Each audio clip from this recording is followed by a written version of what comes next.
வணக்கம். டியர்ஸ், அதாவது அடுக்குகள். இந்த ஒரு வார்த்தைய நம்மோட படிப்புல, வேலையில, ஏன் நம்ம எதிர்காலத்துல கூட கேள்விப்பட்டிருப்போம். ஆனா இந்த சிஸ்டம் நிஜமாவே எப்படி வேலை செய்யுது? இதுல உங்களுக்கான இடம் எது? வாங்க இத பத்தி கொஞ்சம் ஆழமா பார்க்கலாம். இதுதானே எல்லாருக்கும் இருக்கிற முக்கியமான கேள்வி. நம்ம படிச்ச காலேஜ், வேலை செய்யற கம்பெனி, இதுக்கெல்லாம் ஒரு டியர் லேபிள் இருக்கு. அந்த லேபிள் நம்மளோட வெற்றியை உண்மையிலேயே முடிவு பண்ணிடுமா? இத கேட்டாலே நம்ம பல பேருக்கு மனசுல ஒரு சின்ன பதட்டம் வரும் இல்லையா? வாங்க இதுக்கான விடிய நாம ஒன்னா சேர்ந்து தேடலாம். இந்த முழு விஷயத்தையும் நாம படிப்படியா புரிஞ்சுக்க போறோம். முதல்ல இந்த டியர் அல்லது அடுக்குனா என்னன்னு தெளிவா பார்க்கலாம். அப்புறம் இது எப்படி ஒரு பெரிய உலகளாவிய அமைப்பா இயங்குதுன்னு பார்ப்போம். அடுத்து இதுக்குள்ள இருக்கிற ஒரு அதிகார வட்டம் எப்படி தன்னைத்தானே காப்பாத்திக்குதுன்னு தெரிஞ்சுக்கிட்டு, கடைசியா இந்த சிஸ்டத்துல நீங்க எப்படி ஜெயிக்கலாம், உங்க எதிர்காலத்தை நீங்களே எப்படி உருவாக்கலாம்னு பார்க்க போறோம். சரி, முதல் பகுதிக்குள்ள போலாம். அடுக்குகள்னா என்ன? இந்த டியர் 1, டியர் 2ங்கிற லேபிள்களுக்கு பின்னாடி இருக்கிற உண்மையான அர்த்தம் என்ன? இத நாம முதல்ல கம்பெனிகளை வச்சு புரிஞ்சுக்க முயற்சி பண்ணலாம். இங்க பாருங்க, கம்பெனிகளை அதோட சைஸ், வருமானம், உலகளவுல அதுக்கு இருக்கிற செல்வாக்க வச்சு பிரிக்கிறாங்க. ஆப்பிள், கூகுள் மாதிரி டியர் 1 கம்பெனிங்க உலக சந்தையை கட்டுப்படுத்துது. ஜோஹோ, ஃப்ரெஷ்வொர்க்ஸ் மாதிரி டியர் 2 கம்பெனிங்க சில நாடுகள்ல அல்லது ஒரு குறிப்பிட்ட பகுதியில ரொம்ப வலுவா இருக்கு. டியர் 3ங்கிறது பெரும்பாலும் புதுசா வர ஸ்டார்ட் அப்கள். இந்த வித்தியாசம்தான் ஒருத்தரோட சம்பளம், வாய்ப்புகள், கெரியர் வளர்ச்சி எல்லாத்தையும் தீர்மானிக்கிற முதல் படியா அமையுது. அப்போ இந்த டியர்ங்கிறது வெறும் கம்பெனிக்கு மட்டும்தானா? கண்டிப்பா இல்ல. இது ஒரு முறைசாரா வகைப்பாடு. தரம், திறமை, செல்வாக்கு, பணம்னு எதை வேணும்னாலும் வரிசைப்படுத்த இந்த வார்த்தையை நம்ம யூஸ் பண்றோம். பள்ளிக்கூடங்கள்ல இருந்து நாடுகள் வரைக்கும் எல்லாத்துக்குமே இந்த அடுக்குமுறை பொருந்தும். இப்போ இந்த தனித்தனி அடுக்குகளை தாண்டி கொஞ்சம் ஜூம் அவுட் பண்ணி ஒரு பெரிய சித்திரத்தை பார்க்கலாம். இந்த அடுக்குகள் எல்லாம் ஒன்னோடு ஒன்னு சேர்ந்து ஒரு பெரிய உலகளாவிய அமைப்பை உருவாக்குது. இது நாம நினைக்கிற மாதிரி வெறும் கம்பெனிகளை விட ரொம்ப பெரியது. இத ஒரு மனித மேம்பாட்டு பைப்லைன் மாதிரி கற்பனை செஞ்சு பாருங்க. ஒரு அடுக்கோட அவுட்புட் அடுத்த அடுக்கோட இன்புட்டா மாறுது. பள்ளிக்கூடங்கள் திறமையான மாணவர்களை உருவாக்குது. அந்த மாணவர்கள் காலேஜுக்கு போய் ஸ்பெஷலிஸ்டா வர்றாங்க. அப்புறம் கம்பெனிங்க அவங்கள வேலைக்கு எடுத்து புது புது விஷயங்களை உருவாக்குது. இந்த தொடர் சங்கிலி தான் கடைசியில ஒரு நாட்டோட பொருளாதாரம், சமூகம் எல்லாத்தையும் உருவாக்குது. உதாரணத்துக்கு பள்ளிக்கூடங்களை எடுத்துக்கலாம். ஒரு பக்கம் டியர் 1 பள்ளிகள்ல இன்டர்நேஷனல் சிலபஸ், ஹைடெக் லேப்னு உலகத்தரம் வாய்ந்த வசதிகள் இருக்கு. இன்னொரு பக்கம் டியர் 3 பள்ளிகள்ல ரொம்ப குறைவான வசதிகள் தான் இருக்கும். இந்த ஆரம்ப கட்டத்திலே வர்ற இந்த வித்தியாசம்தான் அந்த பைப்லைன்ல ஒவ்வொருத்தருக்கும் ஒவ்வொரு ஸ்டார்டிங் பாயிண்ட்டை கொடுக்குது. இதே கதை தான் காலேஜ்லயும்.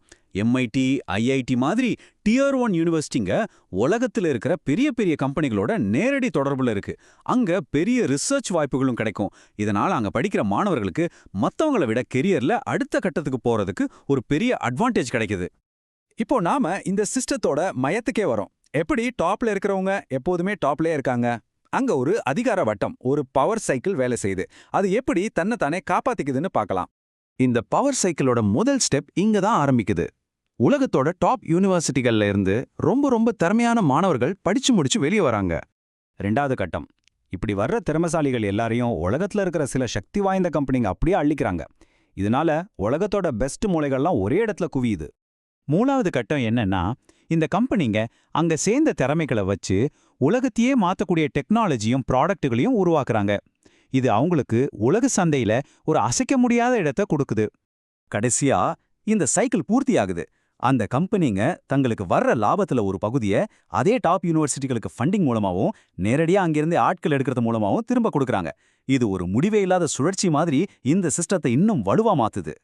சரி, இந்த பெரிய சிஸ்டம் பத்தி நாம நிறைய பார்த்துட்டோம். இப்போ முக்கியமான விஷயத்துக்கு வருவோம். உங்ககிட்ட வருவோம். இந்த சிஸ்டம் இப்படிதான் இருக்கு.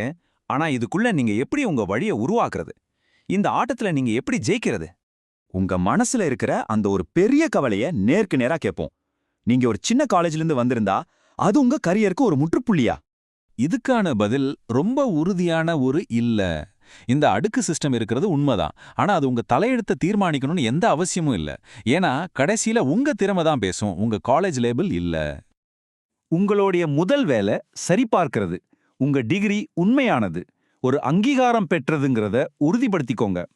உதாரணத்துக்கு, இந்தியால யூனிவர்சிட்டி கிராண்ட்ஸ் கமிஷன், அதாவது யுஜிசி அங்கீகாரம் இருக்கான்னு பார்க்கணும். இதுதான் உங்க கரியரோட முதல் ரொம்ப முக்கியமான அஸ்திவாரம்.